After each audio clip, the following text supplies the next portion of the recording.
Welcome back to Planet Reef Astro at NEAF 2025. I'm here with Kevin Lagore from Skywatcher USA. How you doing, Kevin? Good. Nice to see you again. All right. And what do you have new this year? I know of one thing that you said would never happen. Yep. But it's here. It's here. It's not like it was last year, though. No, that I'm aware adjustments.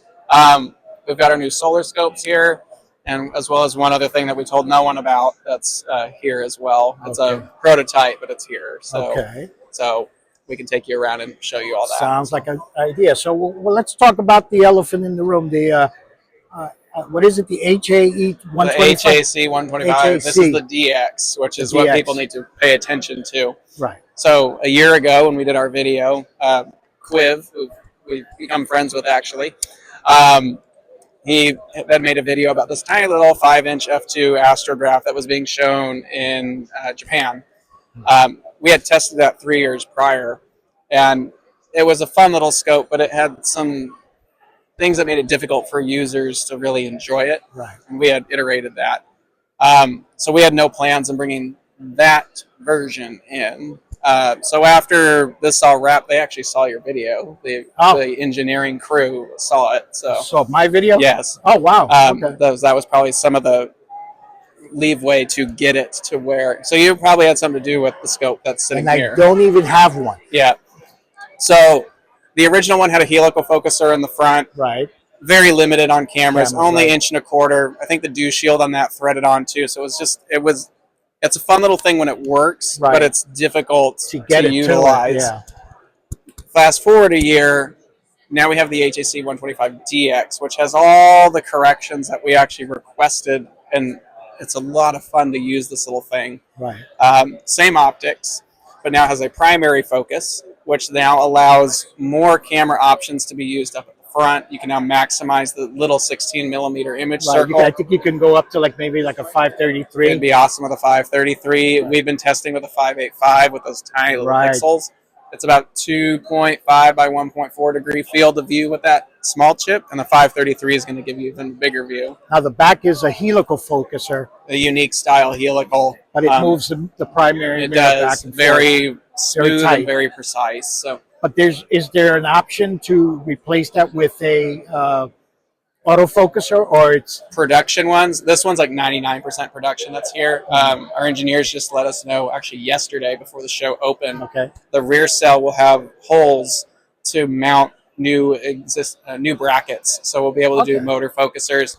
We've already talked to some of our manufacturing friends here in the U.S., some dealers that like to make some fun stuff. Star Arizona, that they will probably be brackets for like EAFs and stuff like that. So now that makes it extremely interesting because, that manual focus, it's good to have that. I mean, the other way you have to stick your hand in. Yeah. And that really wasn't an optimal. It was great, like you said, great to play with, but sticking your hand. User-wise, it was hard to work with. So now after testing this one's a lot. It's like point and shoot. It's a lot of fun to use.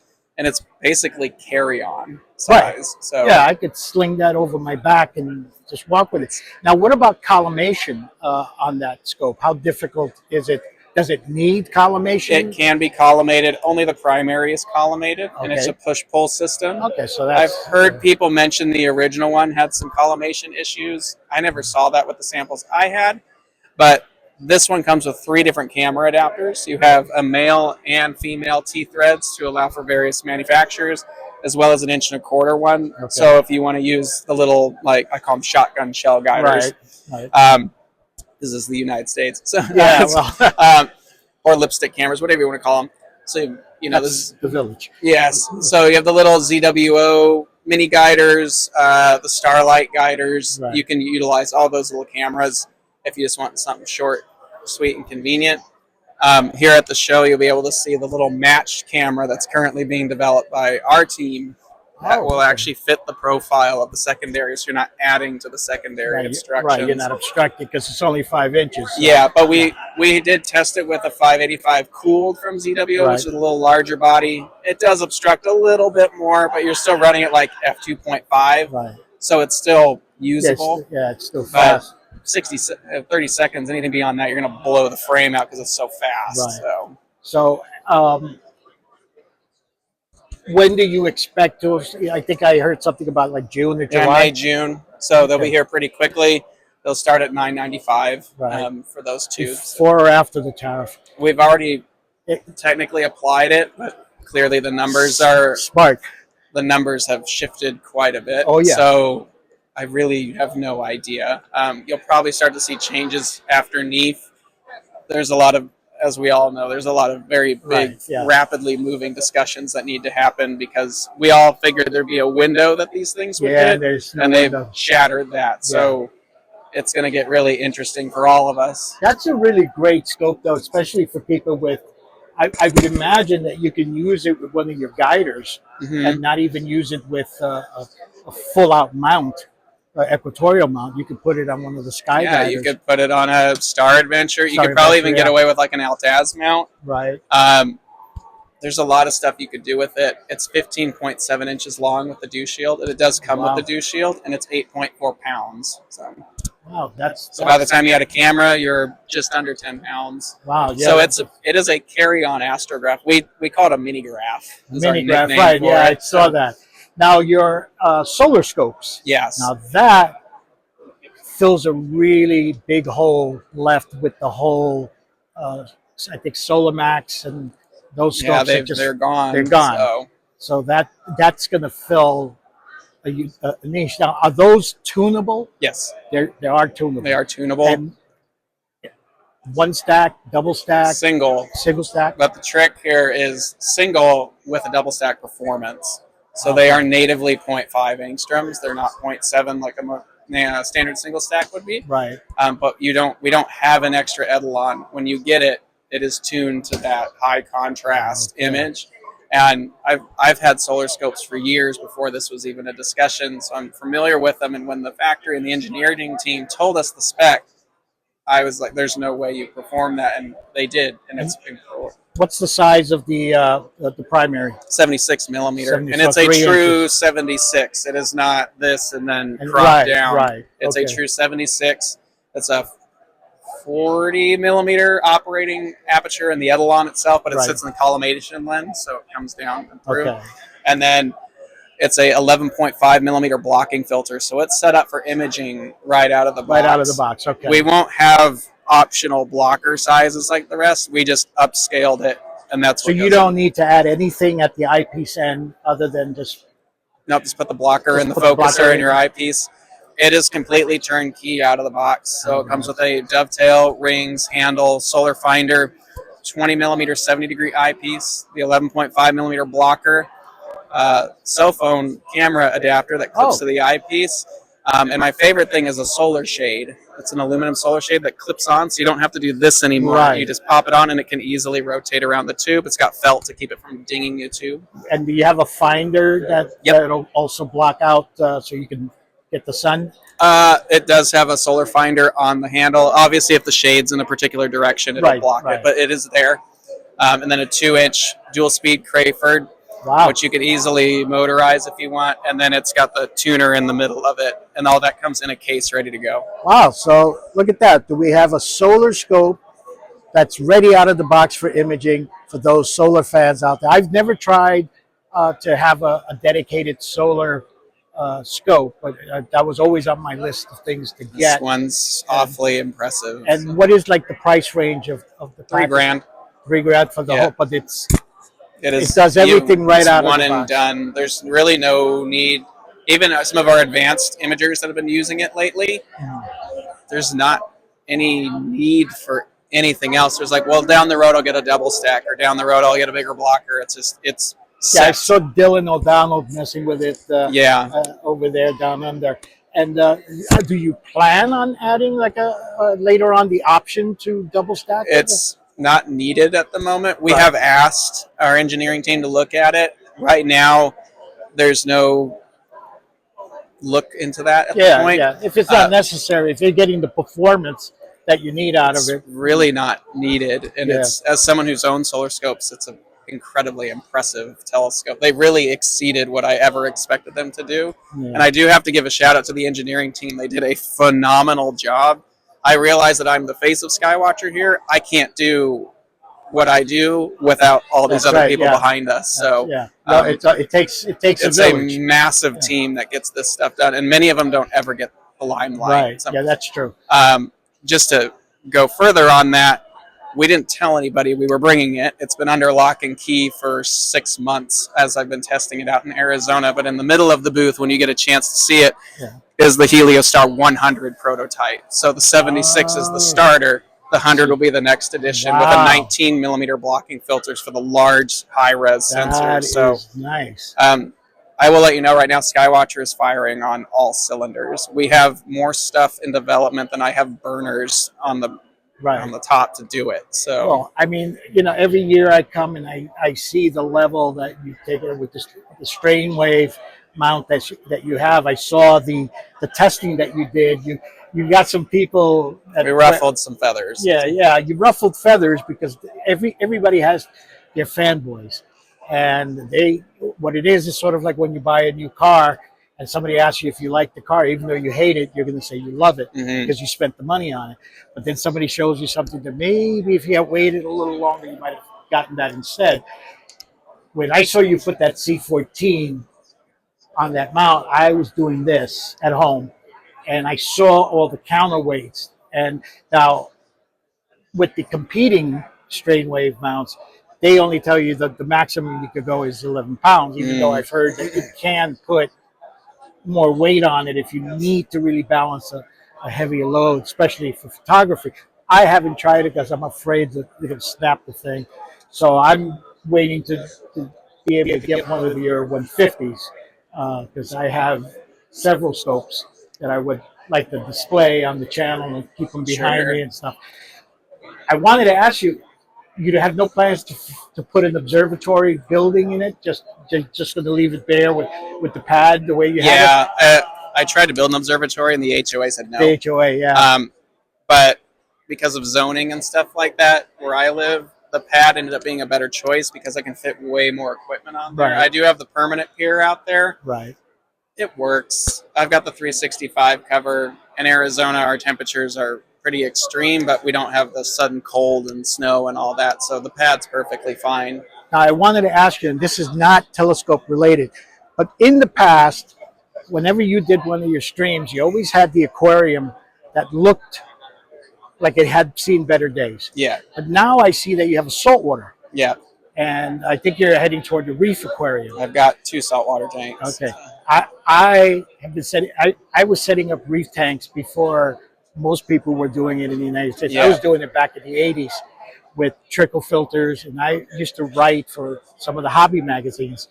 And the largest I've kept is a 120, full-blown reef with a sump and with a refugium and large protein skimmers. I used to design my own downdraft protein skimmers and current venturis and all of that. So I was interested to see how your aquarium was doing. You have corals in there now? It's a full living reef. It's a 130-gallon system. Yeah. 4 feet long, 2 feet wide, 2 feet tall. And you have a big sump underneath. It's a water box. Yeah. Water box. Okay. I love water box. And then I also have a 60-gallon setup. That's my anemone bubble tips. Okay. Yeah, they split like crazy. They do, like little cells. Yeah, the LED lights. I run Kessels on the bubble tip tank is a Kessel A360X, and then the big reef tank a Radion G4. Yeah. So it's a lot of that was bought used because we all know in the reefing community what Radions are. Yeah. But yeah, it's a full living reef. Mostly, I'm into like LPS, like torch corals are my favorite corals. Yeah, so, torch. Yeah. I see. I love soft coral tanks. Yeah. With leather corals, mushrooms. We do have a leather. My fiance loves the leather coral in there. So. But I also did stony corals, like, Acroporas and Dophoras. I do have a plating Montipora in there, which is nice. They'll crawl up the wall. Yeah. So that's another interest that we share. That you'd be amazed how astrophotography and reefing is very similar. It's highly technical, and you can automate everything. Yes, and this is why my channel is called Planet Reef. I was putting those together. Right, because our planet is 70% water. And people don't think of it. This is a water planet, not a land planet. And what makes up the growth of land is the reefs. The Yeah. reefs grow and they nourish, and so I find that a lot of astronomers have similar interest with Earth and sky. Yeah. Earth and sky, and that to me is very appealing. And I saw that, and I felt bad for you when you had the freshwater one. Freshwater was okay, but that was really complicated at that time. I did freshwater when I was 8 to 12 years old. I had 20 tanks in my apartment, and I was breeding discus, angelfish, African cichlids, and I would sell them back to the pet shop Yeah. to get different filters and lights and stuff like that. And then at 14, I went to saltwater, and I never went back to freshwater. I've had better luck with saltwater than I've had fresh. Algae, I could never get that, Japanese style ADA rimless looking tank that I've always wanted. So I just said forget it, and I went to salt because I always wanted salt, and I like the blue lighting a lot better. Yeah. Had way better success with salt, and it is hard, but as long as you go slow initially. But the thing is that being in this hobby, you know the automation. Like they have these controllers, they have these testers, the Neptune system, and it's sort of like guiding a scope. Exactly. You have to guide your parameters of your water to make sure that everything survives, not just survives, but thrives. Yeah. And with astrophotography, we have to pay attention and do the math and make sure that we get high quality photographs. I had to do that with my dosers and stuff like that to make sure the chemistry is right. So it's a lot of fun, and it's not weather dependent. So what else is new this year that aside from the other solar scope that you are going to be introducing? Is there any difference in the lineup this year? Any tweaks or? Not really at the moment. There's some stuff that's really close to happening that wasn't quite ready for the show. Right. I will let you guys know there is an Easter egg of a telescope sitting on the floor right now. Okay. It's not in the booth. Okay. So it wasn't. It's ready to go. It's just timeline-wise, we weren't ready to unveil pricing and all that. There's an Easter egg telescope on the floor. Oh, well, I'll be looking for that Easter egg. Yeah. I'm getting a little hungry actually right now. But Kevin Legore from Skywatcher USA, it's always great to see you. It's great. I have your number, and I'll pester you every now and then. Sounds good. To keep me on that list. We have a lot of cool stuff in the works. I'm glad that somebody saw my video and made a comment on it. That really helps me out, helps the channel. They had a few words for what I said with you on the last one, so I got a talking to afterwards. Oh, I'm so sorry. I was really surprised how they found it, but they found it. But the new one, this new DX model, it's a lot of fun. They really did a great job, and our engineering team is what makes it all happen. Yeah, I'm looking at it because, as you know, I have a back problem, which made me completely disabled. I'm not able to lift. I have a 9 1/4 Celestron. I can't lift that thing anymore, and I have to walk with a cane, and it's difficult. So smaller scopes, but with fast optics for me that could fit in the backpack or are easy for me to carry actually works better. Yep. And light mounts like these strain wave mounts are fantastic. They're accurate, they hold a lot of weight, and they don't weigh a lot. Yes. And you can travel if you have, not that traveling is a good idea right now, but I might leave, they won't let me back in. Yeah. But it makes it easier and encourages you to get out and exactly. use it. And for me, walking is something that I need to do more of, but it's something that hurts. Yeah. So then you add toting a big scope and setting it up, and I can only bend but so far. So things like that make things a lot easier for guys like me. Once you hit 60, which I just hit last year, things fall off. Mm-hmm. So we can't just bolt or glue them back on. So you're young, enjoy it while you can, because when doing NEAF, you start to feel it. Yeah, oh yeah, I did. We got 2 days left. I used to work with Camera Concept. I used to do his website, and I would come here on the setup day, help with setup, and then work all 3 days of NEAF, and then go home. And by that time, I would sleep for a week. Yeah. And I wasn't even doing videos back then. So I know what you go through, but believe me, there's people out there who appreciate it. Don't worry about the haters. Haters are always going to hate. So That's right. you know, Need everyone in the dark anyway. I wouldn't know what you look like. So there you go. So thank you again for taking the course. time, and I'm gonna just take a few shots, and we'll hopefully see you again next year. Yep. And hopefully I'll talk to you sometime during the year. Very good. All right. All right. Thank you. See ya. Bye, See you guys. next time.